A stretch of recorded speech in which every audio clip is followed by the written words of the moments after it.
Salam sejahtera tuan-tuan, puan-puan yang dihormati dan dikasihi sekalian. SPRM serbu kali kedua, pejabat Rafizi, Kastam pula akan menyusul.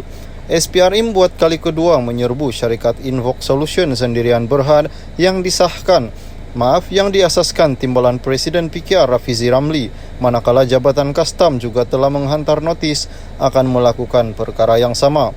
Rafizi pada sidang media di Ibu Pejabat PKR Petaling Jaya hari ini berkata syarikat itu mematuhi sepenuhnya siasatan yang dibuat.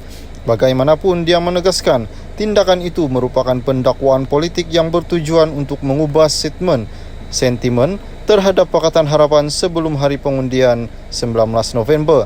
Ketika kita sedang bercakap ini, SPRM buat serbuan kedua di pejabat saya di Invoke. Saya faham keadaan berlaku. Saya ingat BN pun faham apa yang mereka akan kalah PRU. Jadi masa berbaki 3 hari ini terdesak mencari peluru.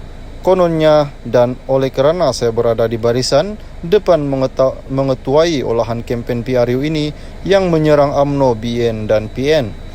Saya faham motifnya adalah mereka berharap mereka boleh terjumpa sesuatu sebelum hari mengundi dengan harapan mereka boleh serang saya kembali, boleh mengubah tahap sokongan rakyat, kata Rafizi yang bertanding di Parlimen Pandan.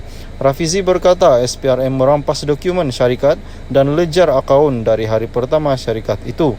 Ini peluang baik untuk SPRM untuk fahami syarikat startup dan penilaian, katanya. Mereka minta contoh akaun semasa pengarah syarikat dan saya boleh sebut kepada orang ramai dan KP SPRM azam bagi mereka akan terkejut menemui bahawa saya tidak pernah ambil 1 sen pun daripada syarikat itu sejak hari pertama menubuhnya. Malah syarikat itu masih berhutang duit saya, jelasnya.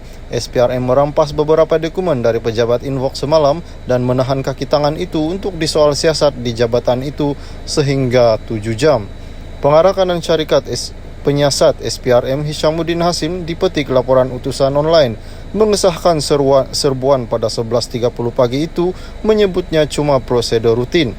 Menurutnya tiada sebarang kenyataan diambil daripada mana-mana individu sepanjang serbuan itu. Sebaliknya, dia berkata pihaknya hanya meminta penjelasan berhubung dokumen yang dirampas itu. Salam sejahtera tuan-tuan, puan-puan yang dihormati dan dikasihi sekalian. SPRM serbu kali kedua, pejabat Rafizi, Kastam pula akan menyusul.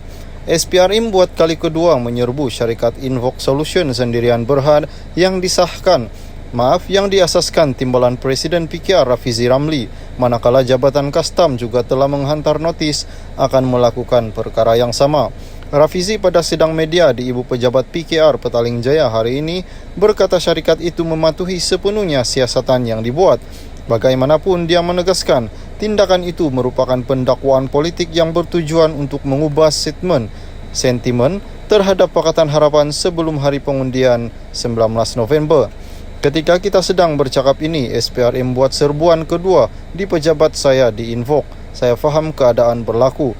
Saya ingat BN pun faham apa yang mereka akan kalah PRU. Jadi masa berbaki 3 hari ini terdesak mencari peluru. Kononnya, dan oleh kerana saya berada di barisan depan mengetuai olahan kempen PRU ini yang menyerang UMNO, BN dan PN. Saya faham motifnya adalah mereka berharap mereka boleh terjumpa sesuatu sebelum hari mengundi dengan harapan mereka boleh serang saya kembali, boleh mengubah tahap sokongan rakyat, kata Rafizi yang bertanding di Parlimen Pandan.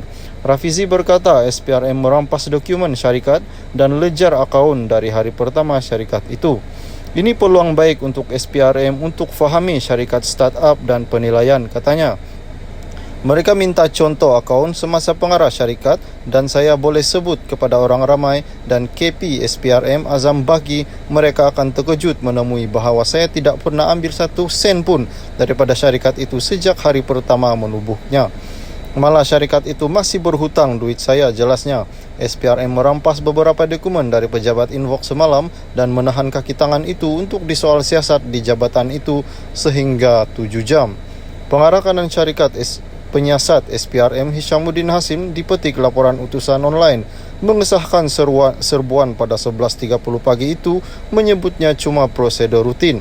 Menurutnya tiada sebarang kenyataan diambil daripada mana-mana individu sepanjang serbuan itu.